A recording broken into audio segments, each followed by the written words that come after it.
Imagine, just for a moment, that the world is ruled by a small group who control everything of importance.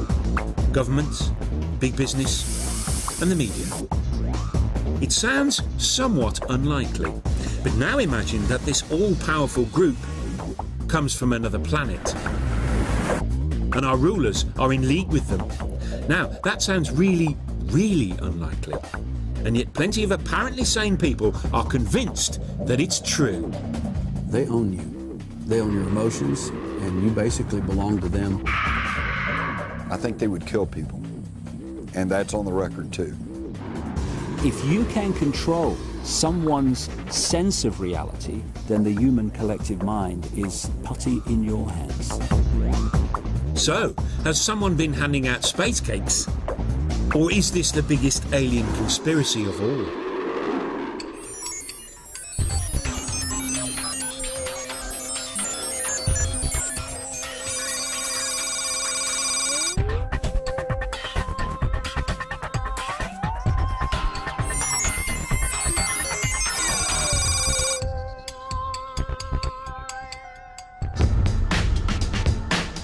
July the 16th, 1945, the day the atom bomb exploded. Everyone agrees this was an historic day, but some people believe it was also the day an alien conspiracy to take over our planet began. You see, apparently this was an event which didn't just get noticed here on Earth. The shockwaves were felt across our galaxy and beyond.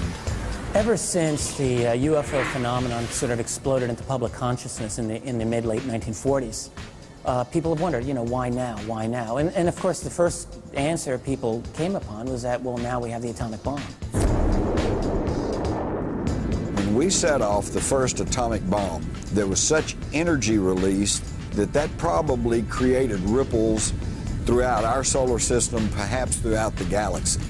And other advanced races out there kind of did a double take and went, oh my God, the kids have found the matches. It's true that it wasn't long after the nuclear blasts in the late 1940s that the first witness reports of UFOs began. I think it was from outer space, but friendly. According to the theory, these UFOs were alien craft who had arrived as an advanced guard. They were soon making contact with our rulers and negotiating terms. And if the theory is to be believed, an international conspiracy then began to hide any evidence of this contact. It's a cover-up which is still in full swing, or so some believe. Meet Peter Gersten, an all-American criminal lawyer. When he's not suing people and doing all the other things lawyers do, he's taking on the US government. And that's because ever since he was a boy, Gersten's been fascinated by UFOs. Some people would just go out and buy a toy ray gun, but not Gersten. Instead, he has spent much of his career trying to prove that the American government has been hiding its extensive knowledge of aliens and alien contact. I was the first and only attorney ever to bring any lawsuits against the U.S. government for UFO-related documents that actually made it into court. His dogged persistence and knowledge of the American Freedom of Information laws eventually led to the release of hundreds of previously unseen documents. I must have brought about 10 lawsuits. Even when they release documents, they've always withheld something within those documents. This affidavit is a perfect example. Half the affidavit is blacked out. If UFOs do not pose a threat, if UFOs do not represent an advanced technology, then why is this all deleted? Why indeed? He says these documents reveal the American government's obsession with the UFO phenomenon, which began during the 1940s and 50s. They reveal the existence of government committees which were initially set up to investigate UFOs. But all along, the existence of these organisations was denied, until finally they were all closed down, one by one. Despite the fact that governments kept telling the public there was no such thing as aliens, the aliens themselves didn't seem to be getting the message. Because according to Gersten, they just kept flying their spaceships through our skies.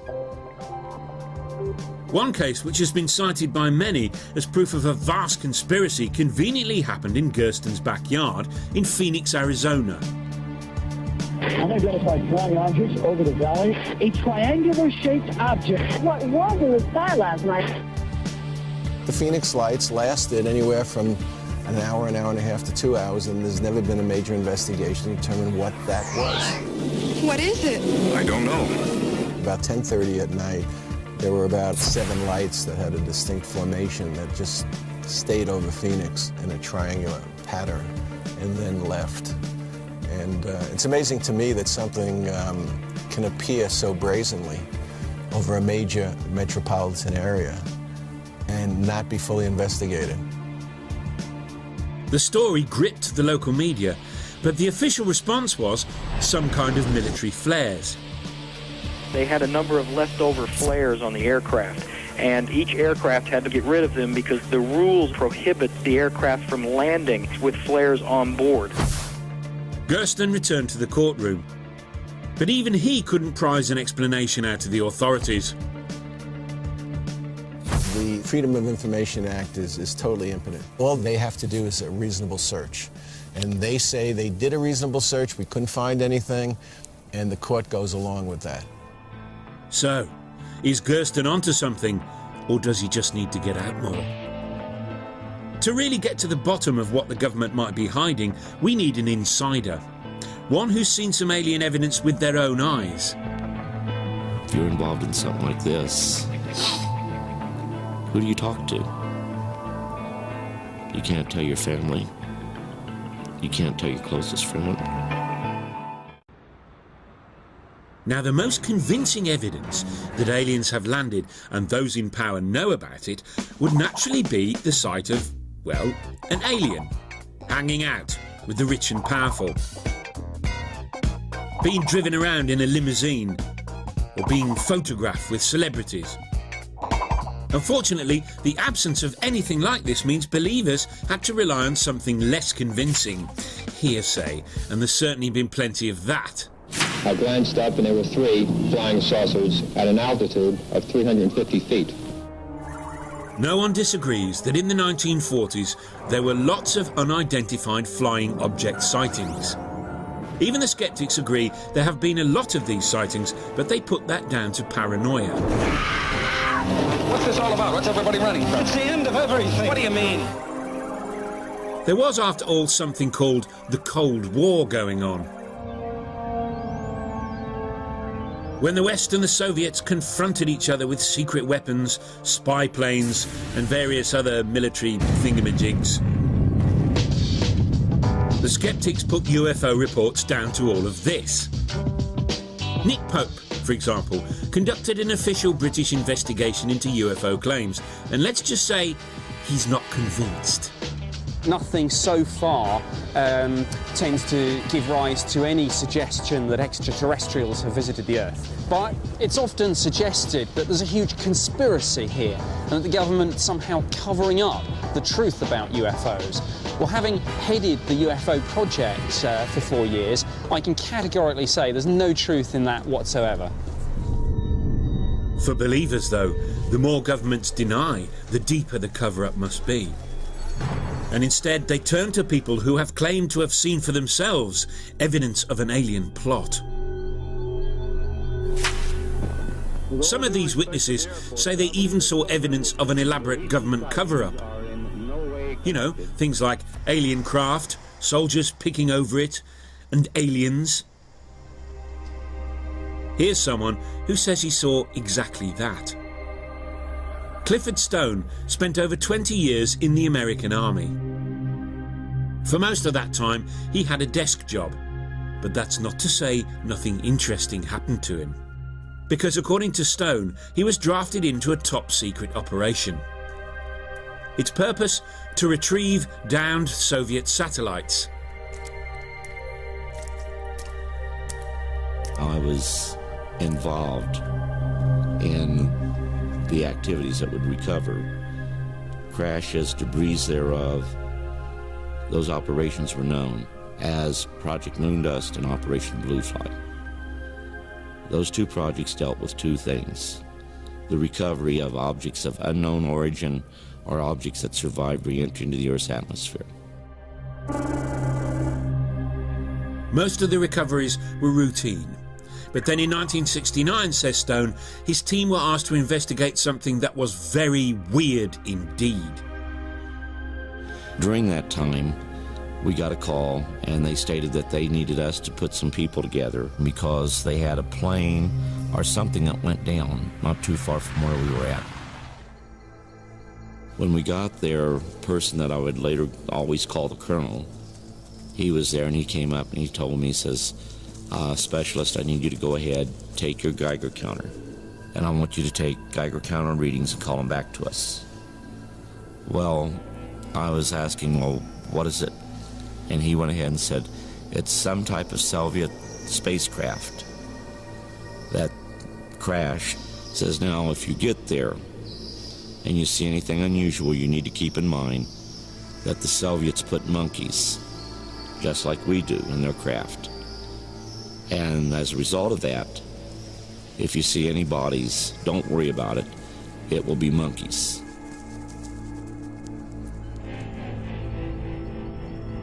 This was nothing that I had ever seen.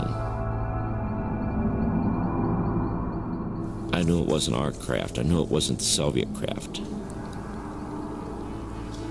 As soon as I got to the place where I could look down, I could see where there was a little kidney-shaped door that opened on the side, and I saw one of the creatures lying out there. I went ahead and told him I needed an officer. I needed an officer to come up there, that this wasn't right. I also said, this is no damn monkey. Ever since he left the army, Stone says he's been trying to get the American government to admit to what he says he saw. The Defense Department, though, are still refusing to corroborate his story. Whatever the truth, he does seem to believe passionately in what he's saying. But it's worth remembering that people claim to have seen an awful lot of strange things. Take, for example, the family in Slovakia in 1990 who claimed to have been visited by the Virgin Mary. Or the hundreds of worshippers at a Hindu temple in the UK who swore they saw a statue drinking milk. And in Michigan, dozens of folks said they'd seen weird demonic children with melons for heads. Belief. It's a funny thing. But if by some chance Clifford Stone is telling the truth, it raises an obvious question. Why, oh why, would governments hide their encounters with aliens? What have they got to gain? Some people think the answer lies in technology, and we're not talking ringtones. Richard Dolan is a writer who has been investigating government conspiracies for over 10 years. Whether you believe that the UFOs are ours or alien, there's certainly something that's showing non-fossil fuel related transport. You know, I've spoken to hundreds of people who've said, yeah, this object stopped over my head and took off like a bullet, silently. Well, this is not 100-octane petroleum here. This is something far beyond. So the question is, what is it? So if alien craft are using some advanced technology we don't know about, what might it be? We were hoping you'd ask. Tom Vallone is one of a small band of scientists working on various theories that could explain how alien craft travel, if indeed they do, intergalactically. These flying saucers travel thousands of miles in seconds. Vallone believes aliens can travel light years through space because they've come up with a source of energy that never runs out. Which means it's a lot cheaper and more reliable than the stuff you'd find on your local forecourt. Cool. We couldn't possibly imagine that UFOs would be burning rocket fuel. You can't even get to Mars today with rocket fuel. So we have to accept the fact that if there are vehicles that can travel interplanetary and perhaps interstellar, they have to use an onboard fuel source that is converting ambient energy or have such a concentrated form of energy that it can survive over light years of travel. Right. And how might they do that? The current UFO research points to many different technologies that can be used for free energy and what we call anti-gravity propulsion. Solving the problem of anti-gravity has flummoxed the greatest minds in physics, but Tom has spent many months locked in his garden shed trying to figure it out. He's even built a little replica UFO. One UFO contactee reported a disk the size of the UFO that had magnets on the outer edge.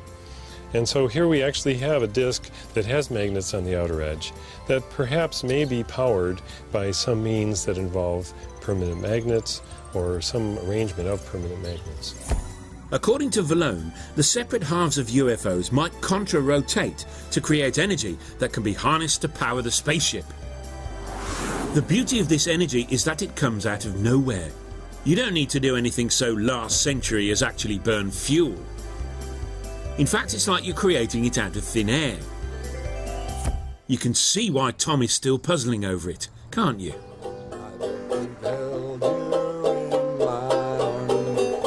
According to the alien conspiracy theory, when the extraterrestrials brought this energy to Earth, a lot of very powerful humans got very annoyed.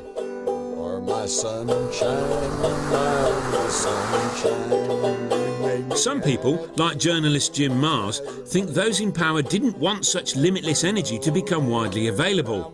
The spoil sports. Please don't take my sunshine away. Think of the ramifications. If a whole new energy technology was to come along that would just overnight replace gas and oil. The oil industry would collapse, the Middle East would collapse, the whole car industry would collapse. You know, I mean, it would be a severe upheaval in our society. In a world economy dominated by oil, Mars says this new kind of new energy would undermine powerful business interests. See, these folks, they don't care if we know there's aliens out there. What they care about is if we know there's aliens, then we know there's alternative technologies, and this could upset their monopolies. But Mars goes even further. He says the government and the powers that be started covering all this up even before the 1940s. We're on the way to Aurora, Texas, where legend has it that a spaceship crashed in 1897. This is the Texas Historical Commission, the state marker that I was telling you about. And it's the oldest known graves here, early 1860s. This site's also well known because of the legend that a spaceship crashed nearby in 1897, and the pilot killed in the crash was buried here. And the only caveat, of course, is the word legend. Okay, right up here under this oak tree is where the grave site is, but there's no marker, so I guess I'm one of the last people in the world to know precisely where the grave is. And now that you know, I guess you'll have to be killed. It was right here. Someone stole the marker back in 1973. We figured the government did it. And I have reason to believe that's true because not too long back I met a woman who grew up around here by this cemetery, and she said that she had encountered federal officers in this cemetery, and I said, oh yeah, that was probably back in 73, and she said, no, this is back in the 50s when I was a little girl.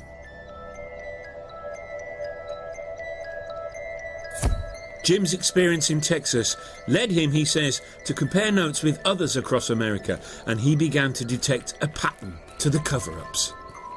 Ah, you were wondering how long it would take to get to the Men in Black? Well, here they come. If someone has a UFO-connected experience, then sometimes they are visited by strange men in black suits who, number one, ask them, what exactly did you experience? And number two, tell them, if you know what's good for you, you won't talk about this. Now, let's just get this story right. According to Mars and many others, there's been a worldwide conspiracy to cover up contact with aliens because governments don't want to reveal the technology they learned from these extraterrestrials. But does that make any sense? Wouldn't the governments or the oil companies just license this advanced technology and sell it? And anyway, if they wanted to cover up contact with aliens, you'd think they'd remember to take away that sign. But since all the people involved are long dead, there's no way we can ever know for sure if it really happened. What we really need to do is meet one of these men in black for ourselves. Well, guess what? We found someone who said he worked for a top-secret military organisation. And his job was to run part of the official cover-up. Funnily enough, he wanted to remain anonymous. I was trained by the Central Intelligence Agency and the Defense Intelligence Agency. During my DIA career, I investigated unidentified flying object sightings throughout the southwestern part of the United States. We did conduct counterintelligence operations against people that were close to obtaining the truth about classified programs. Some might call the operations disinformation, but whatever you call it, it was a legitimate form of putting the wrong people away from the classified programs. This alleged secret agent wouldn't tell us exactly why the military wanted to hide their contact with aliens, although there were dark hints of a military-alien alliance, and he was happy to admit he'd met many an alien in his time. They're about 4 foot, and they have the classical large eyes. They come from a planet with apparently a very bright sun, so they have double eyelids, have no ears per se, just have an opening on each side of their head, same as nose, mouth, no teeth, simple internal organs, heart and lungs, basically the same organ, simple digestive system.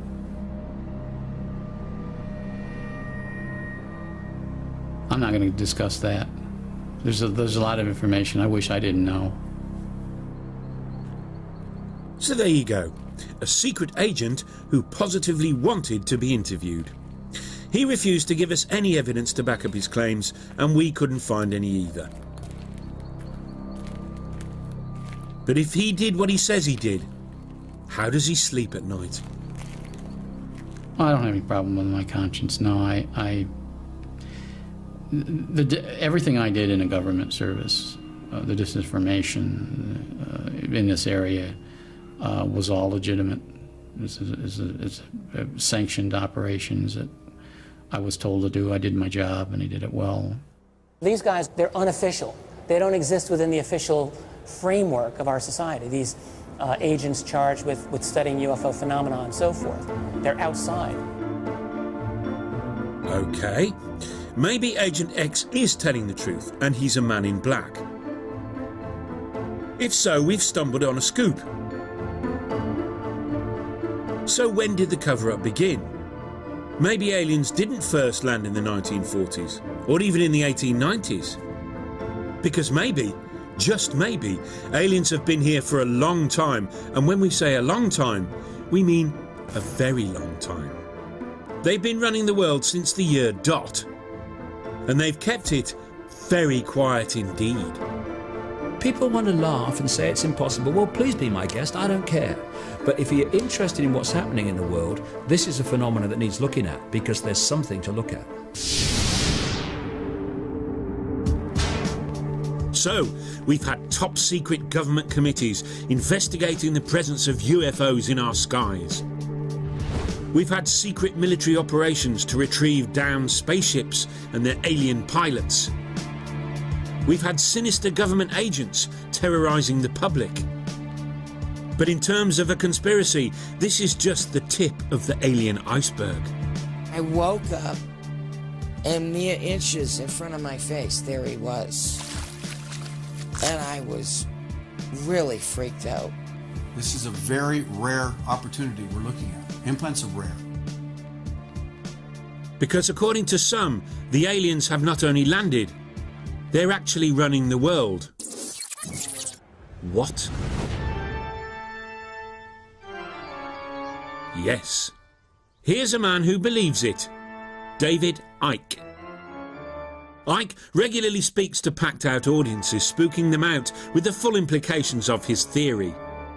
The power that these guys I'm going to talk about in detail today use to manipulate, control, and slaughter many of us, increasingly so, is only the power we give away every single day.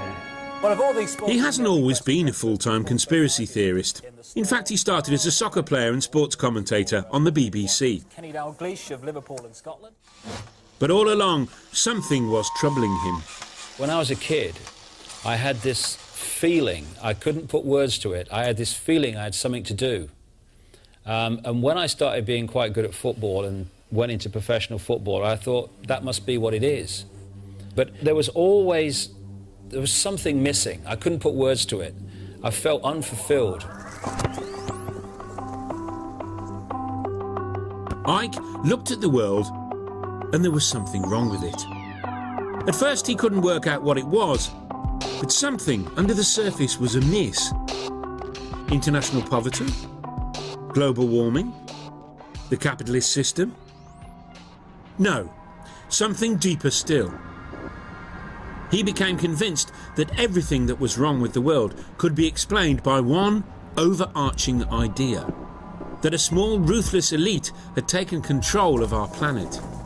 It's claimed it is made up of a highly secretive group of families who exercise absolute control over world politics and economics. Its name? The Illuminati. Well, the name Illuminati comes from the phrase the illuminated ones, which is extremely appropriate because they are illuminated into knowledge that they keep from the rest of the people. Ike was convinced that these families were no ordinary power-crazed tyrannical elite. Oh no. There was just one small detail which distinguished them from the rest of us. What I've done is ask the next question, which is, where did the Illuminati come from and who controls them? And you go back into thousands of years BC and you start to pick up another common theme, which is of interbreeding between humans and a non-human race. I am from another planet outside your galaxy. I'm sorry, I just don't understand. Ike claims thousands of years ago aliens arrived on Earth and probably interbred with the leading families of ancient primitive societies, creating alien-human hybrids. These hybrids and their descendants control the planet and everything on it. And if that wasn't scary enough, Ike says that they live in disguise amongst us, they live for hundreds of years, and they eat human flesh. Nobody's perfect. And in case you've been wondering, their sacred symbol is the pyramid, which is why, according to Ike, it's no accident that pyramid-shaped buildings are found from Mexico and Peru to Egypt and ancient Babylon. And how do we know about these guys? Well, according to Ike, this most top secret of secret societies uses special codes to communicate, using their own sacred images of the pyramid. On the dollar bill, you have an ancient Illuminati symbol, which symbolizes perfectly what I'm talking about. It's the pyramid structure, and at the top you've got the all-seeing eye, the capstone of the pyramid, the illuminated ones, illuminated into knowledge they keep from the rest of the population. Now, quite why the most secretive beings on the planet use the least secretive place to communicate, no one seems to know.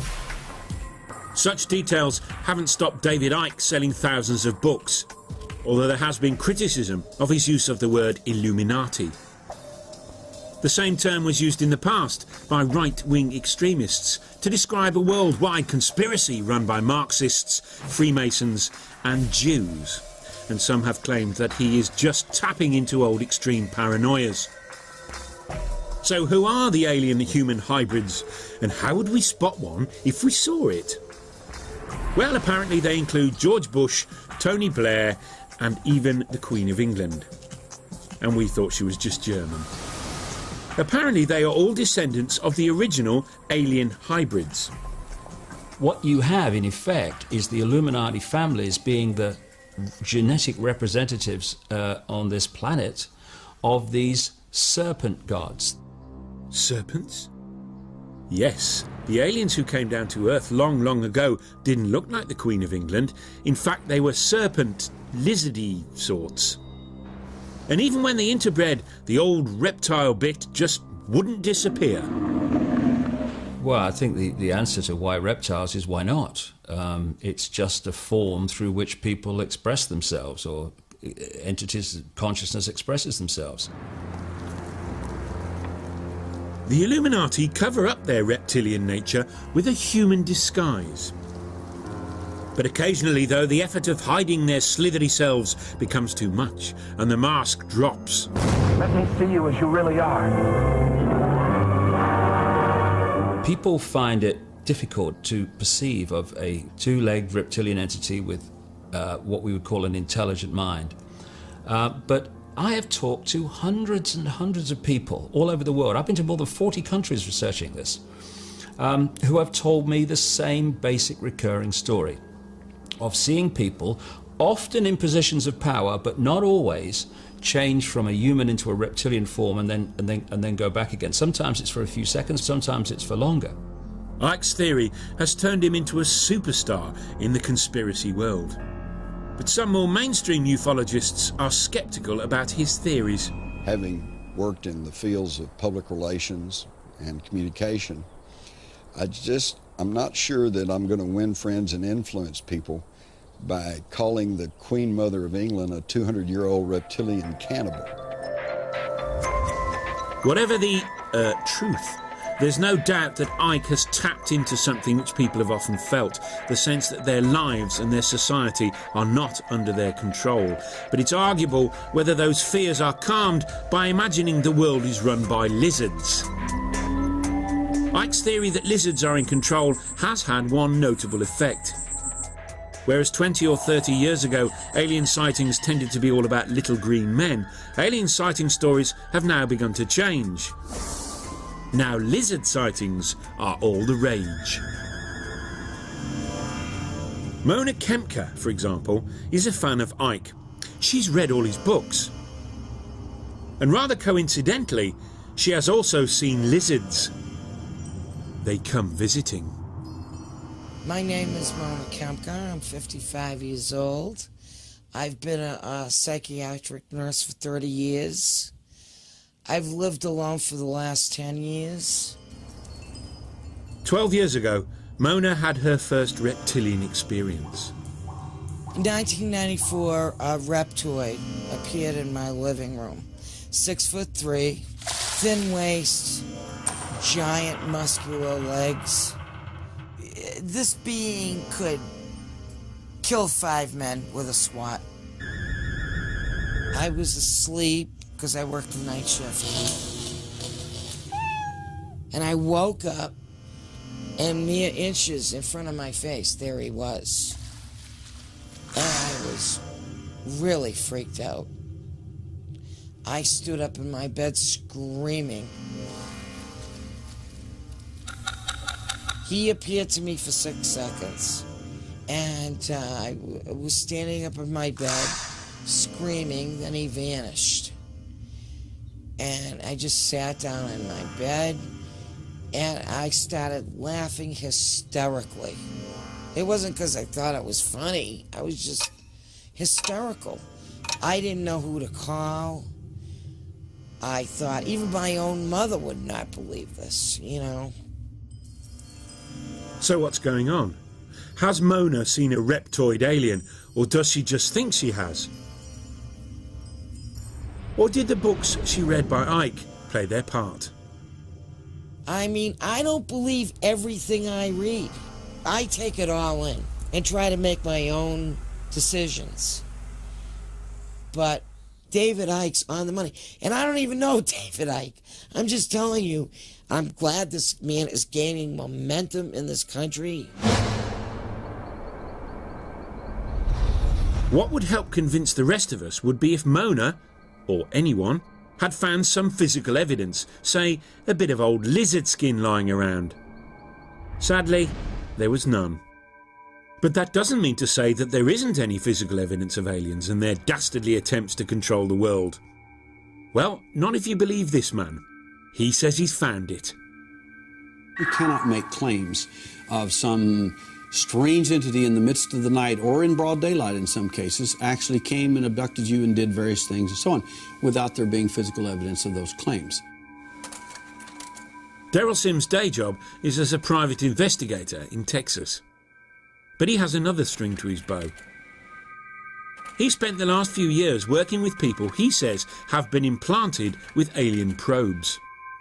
Just a normal, everyday sort of guy, then. Well, first of all, they're varied and very different. We found them in the eye, we found them in the feet, we found them as large as a walnut, an inch big, next to the heart of an abductee. We found them in all types of places, deep inside the brain, some of them as big as into your thumb, and then disappear within a year. What they are, that's a good question. What they're for, that's a good question as well. Sims says he has extracted many of these implants and even agreed to show us a film of him doing exactly that. What you're actually seeing here is Patricia under hypnotic anesthesia. She has been given a series of suggestions. Each time she will see her move and relax even greater. She's getting ready for the surgical intervention that will take place, where the surgery will be done on the foot. Here they're making this incision. This is a very rare opportunity we're looking at. Implants are rare.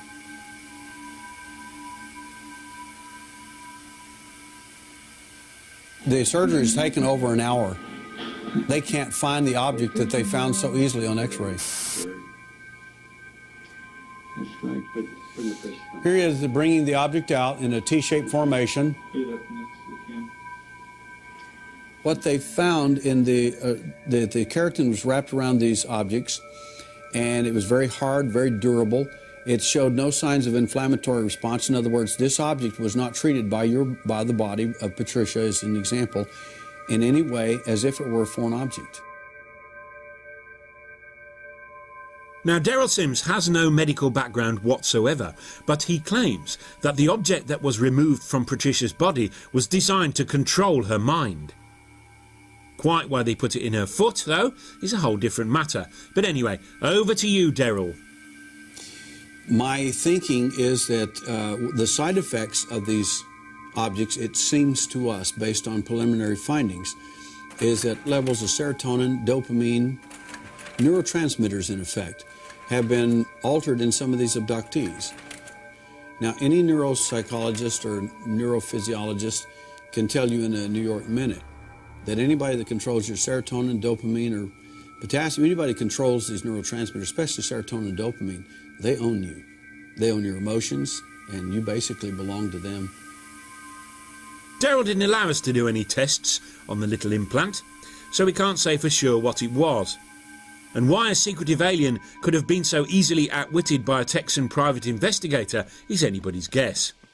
What we do know is that Derrell isn't entirely objective. I became aware of the alien entity in 1952 at age 3.5 in an abduction scenario. And then what really threw me into high gear into full-time investigations in this phenomena is my son got abducted at age 6. Then at that point, for me, I could live with my problems with the abductions. But when you come after my children, now it's personal. Alien lizard gods feeding off our own mistrust and fear. Alien implants that control our minds. Powerful alien-human hybrid families that run our world. Blimey. But one question keeps nagging. If some people are seeing aliens, why aren't we all? Perhaps the answer, unnervingly, lies in modern science. People are starting to realise that the world is not just a little bit different to what they thought it was. It's actually nothing like they thought it was. We've come a long way in our understanding of the UFO phenomena, but we still don't have a definitive answer. In the 50s, the big question was, do they come from Mars or do they come from Venus? By the 90s and today, we're even more sophisticated, and the question today becomes, do they come from another dimension? Most sceptical, rational people will never believe that aliens control us and our planet without some conclusive evidence. But what if it was impossible to come up with evidence? Because the way we see the world is itself flawed.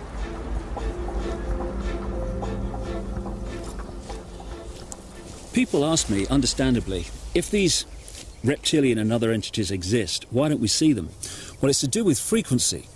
For instance, if I turn this radio on, I can get a station. If I move the dial, suddenly I've got another radio station. Now, the one I've just moved from hasn't ceased to exist, ceased to broadcast. It's continuing to broadcast, but I'm not tuning into it anymore. And so what we are in this so-called physical reality is we're like radio sets that are tuned into a particular reality. These reptilian entities and others appear to have the knowledge of how to move between dimensions. We are invisible, Adam Penner. You cannot see us. That's very simply what's going on. It's not some great mystery. It's actually very, very simple. According to David Icke, the aliens have mastered some new technology which allows them to move from our visible world to mysterious, invisible dimensions. Convenient. Oh yes. But why stop there? It's equally possible to claim that a whole host of weird stuff is hiding out in hidden dimensions. Ghosts, werewolves, Elvis, and they'd all be impossible to disprove. Surely this must rank as the weirdest alien cover-up theory of all. Well, not quite. Nick Bostrom is Professor of Philosophy at Oxford University, which means he's been doing an awful lot of thinking, the brain box that he is. We know a lot about what's before our noses, but the big picture, people think they know, but they really don't. They just make it up. And Bostrom has been making up some cool theories of his own, and one of them's about aliens and computers. Now, 40 years ago, Earth computers looked like this. Today, they look like this. A tiny laptop now has more power than the biggest computers used to have. And our computers keep getting more powerful and quicker. Bostrom thinks, though, that all this is Stone Age compared to what alien computers can do. In fact, their computers might be so advanced that he thinks we might all be living in them. Just like the Matrix. So one of the things that a technologically mature civilization would have is enormous amounts of computing power. By using a millionth of its computing power for only 1 second, they can create a simulation of all human minds that have ever lived. And according to Bostrom, maybe virtual reality simulations would be so convincing that we might actually be living in one.